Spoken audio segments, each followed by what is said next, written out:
Municipal ఎన్నికలు ఒకవైపు జరుగుతూ ఉన్నాయి, రేపు చివరి రోజు నామినేషన్ విత్డ్రాల్స్ కి ఇంకా ఇతరత్ర కార్యక్రమానికి బీఫామ్ ఇచ్చేదానికి రేపో ఎల్లుండో.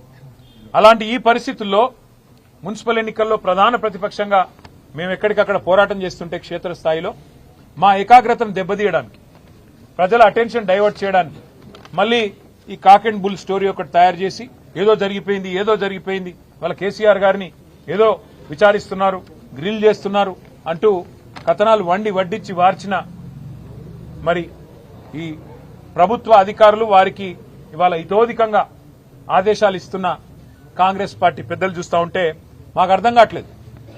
ఈ అసత్య కథనాలు, ఈ లీకులు, ఈ అబద్దాలు, ఈ అదిగో పులి అంటే ఇదిగో తోక అనే పనికిమాలిన వ్యవహారం అంతా చూస్తూ ఉంటే అసలు ఈ విచారణ ఎవరి ఆధీనంలో జరుగుతుందో మాకు అర్థం కావట్లేదు. ప్రదేశ్ కాంగ్రెస్ కమిటీ అధ్యక్షుడు మహేష్ గౌడ్ గారి నాయకత్వంలో సిట్ ఉందా లేక అధికారుల ఆధీనంలో ఉందా మాకైతే అర్థం కావట్లేదు.